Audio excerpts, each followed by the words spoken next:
Alors, première chose, le patriote. Le Félix en partir. Pour fusil, qui nous a été commandé par une mobilisation organisée de la mer,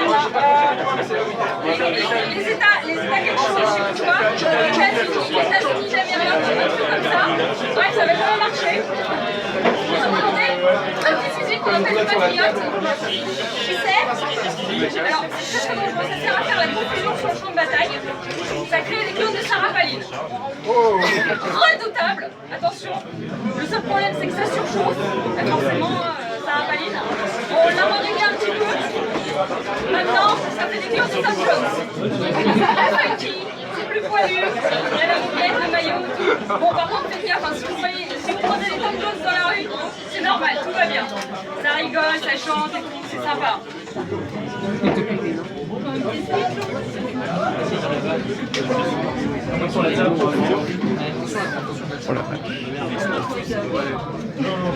Ah ouais.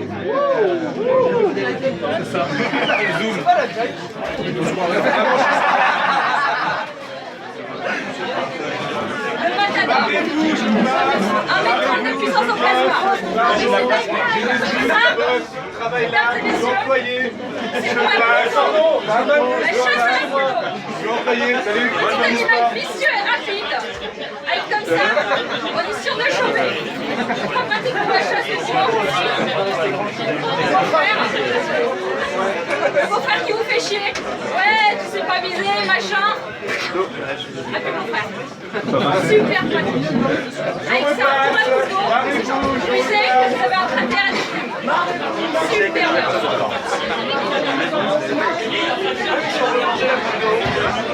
Bien, c'est la retire maintenant.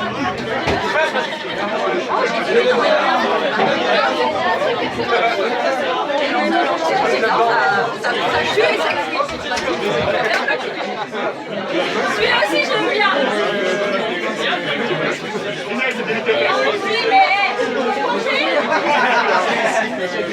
Celui-là, ouais, finesse, délicatesse, le Némrod. Celui-là, par exemple, j'avais chassé les prédateurs les plus dangereux qu'on connaisse sur cette terre. Les lapins. Les lapins adultes. Attention, on va le choper avant qu'il s'approche et qu'il vous égorge. Faites super gaffe.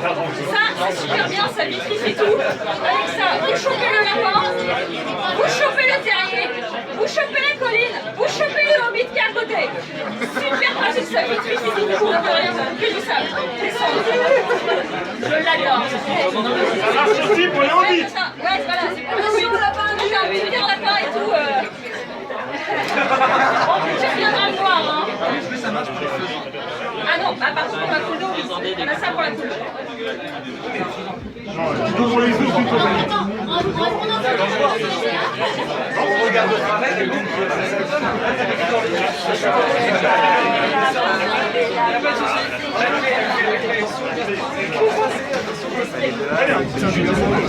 alors, l'armement lourd, c'est une chose, mais les armes de poing, c'est pas mal non plus. Alors, elles sont là. Ceci est un scindeur moléculaire. C'est très simple. Il est fin, il est ergonomique, il est merveilleux. Ça sert à déplacer d'un mètre 20 sur la gauche le squelette de la personne visée. L'idéal, c'est qu'on soigne tout ce qui va être ostéoporose. Fracture. Par contre, on n'est toujours pas foutu capable de le remettre dedans. Alors, il est fin, il est beau, il est ergonomique, on l'appelle aussi le haut putain. Parce que quand on le prend, c'est très simple, ou le purée, ou le gros zut. Quand on le prend, allez-y, non, allez-y. Ah, on ne pas, hein. Non, non. Ah, très bel objet, fin, rincé. Tout en design et en esthétisme, mesdames et messieurs. Pour la chasse de colibri, de ça c'est il y en a en Bretagne. Enfin, il n'y en a plus depuis qu'on s'est mis. Beaucoup moins en tout cas. Magnifique objet, on l'appelle le Mercury. Pourquoi? Référence à Mercure, le petit chapeau, les lettres, superbe. On a failli l'appeler Hermès, mais ça faisait trop sac à main. Les gens en face, ils ne nous croyaient pas, je sors mon sac pour la prendre. Donc voilà. Magnifique crosse gravée avec des petits coquillages, deux représentations de deux bonhommes en train de faire des trucs. Superbe. Et ce qu'on appelle dans le jargon un bouton vert. Le Mercury. Et nous avons aussi l'ami du quotidien, idéal pour les expéditions dans tous les pôles. Pôle sud, pôle ouest, polyester, pôle emploi, pôle Auchan. Ceci est un déshydrateur. On l'appelle le libérateur. Pourquoi? Parce qu'il déshydrate genre totalement. La personne touchée par ce rayon devient un petit truc tout sec. Petite question préalable, décide des démarcheurs parmi vous. Ah! Désolé. Je suis désolé parce qu'on l'appelle le libérateur parce que si vous voulez, on l'utilise un peu sur tout ce qui va être de l'ordre. Ne prenez pas mal des nuisibles. Donc on va être sur de l'avocat, de l'huissier, de la belle-mère, de l'ex-conjoint et sur du démarcheur. Idéal pour commencer une collection. Belle-mère, ça marche très bien. Alors méfiance, on peut commencer une collection avec les petits trucs tout secs qu'on obtient lorsqu'on a tué, on a touché la personne. Moi, à l'image d'un herbier, j'ai commencé à démarcher, si vous voulez. Donc, je les mets entre les pages d'un livre, et soir d'automne, au grand du feu, je me souviens de ce qui s'est passé. Je ressors, celui-là, vous voulez savoir si j'étais propriétaire de ma maison. Ah là là, et celui-là, il voulait prendre des panneaux solaires. Ah, c'est merveilleux.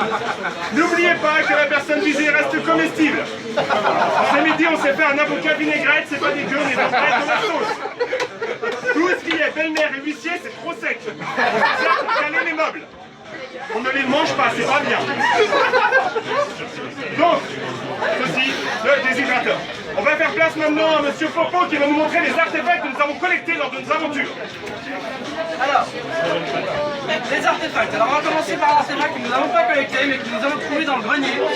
Vous savez, le nombre de choses qu'on trouve dans les greniers, c'est génial. Alors, nous avons la petite cuillère de l'empoisonneuse.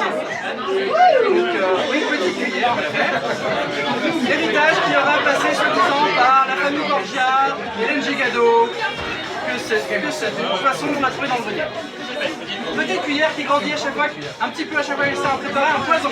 Voilà. Une cuillère à café à l'origine. Mais là maintenant c'est très pratique pour déneiger, désherber. Si jamais vous avez une très grosse toux, voilà. Ou alors juste une petite cuillère de whisky, c'est pas mal aussi. Voilà. Une petite cuillère de sucre. C'est pas l'absent. Non, c'est juste la cuillère. Alors, avant que je vous présente la clé, voilà, alors nous avons fait une petite expédition au pôle sud, voilà, dans les montagnes, c'est génial, très grande, avec la petite amie Lucinée qui était très ravie. Là c'est les montagnes, d'accord. Ah bah si, alors on s'est arrêté en Égypte avant, vous savez, Égypte, ancienne colonie bretonne. Vous ne le savez pas. Pourtant c'est évident, il y a encore des traces qui subsistent. Comment dit-on le refuge, la ville en breton? Caire. Quelle est la capitale de l'Égypte? Caire, voilà. Quel est le plus grand alignement de mégalithes de Bretagne? Karnak. Quel est le plus grand alignement de temples d'Égypte? Karnak. Et là voilà. La preuve est là. Une coïncidence, je ne crois pas. Donc, Égypte, ancienne colonie bretonne. D'ailleurs, si on regarde un peu bien, on peut regarder, si vous regardez la forme du delta du Nil, en fait, on appelle ça un delta, mais en fait, on devrait plutôt appeler ça la crêpe beurre sucre du Nil. C'est la forme d'une crêpe beurre sucre du 4, c'est génial. Alors, la clé des dieux. Voilà, qui est avec des inscriptions bizarres qu'on n'a pas encore réussi à déchiffrer. Très pratique pour déneiger, peut être aussi pratique comme arme de corps à corps. Alors, certains racontent qu'ils vont réveiller des grands esprits très anciens avec cet objet. Nous avons choisi de la classifier avec une appellation un peu plus terre à terre. Nous avons choisi de l'appeler, mesdames et messieurs, l'appel de Cthulhu.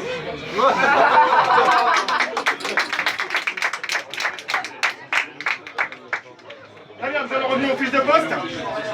Alors, pour conclure cette petite présentation, je vais revenir sur notre recrutement. Donc, le poste que nous avons à vous proposer, c'est un poste merveilleux qui va sans doute vous motiver à nous suivre, c'est un poste de traîneau-tracteur. Alors, le traîneau-tracteur, qu'est-ce donc? C'est ça, vous ferez corps avec la nature, vous ferez corps avec l'aventure. C'est-à-dire que... Demain. Donc, vous ferez corps avec la nature, disais-je, car vous serez avec les chiens de traîneau. Comme les chiens de traîneau. Vous serez tenus dans la neige à harnacher, nous derrière, vous fouettez comme ça. Alors, c'est très sympa, hein, les gens aiment beaucoup. Alors, par contre, visite vétérinaire obligatoire avant. Donc, lavement obligatoire. S'il y a des réticents, on peut se brancher sur le réseau de la ville. On a 4 barres de pression dans le cucu, ça détend. Et pour les plus douteux, les plus sceptiques, on a aussi un magnifique écarteur, je vous expliquerai plus tard. Donc, s'il y a des gens motivés, ah, tiens, t'aimes bien ça, allez, viens là. Ça, t'aimes bien ça, hein. On dit ça, fouette comme ça. Hein. Non, alors, le politicien fort, le motivé. Voilà, mesdames et messieurs, nous sommes la Blaise des Paris Society, nous vous remercions de nous avoir écoutés. Nous vous souhaitons une agréable soirée.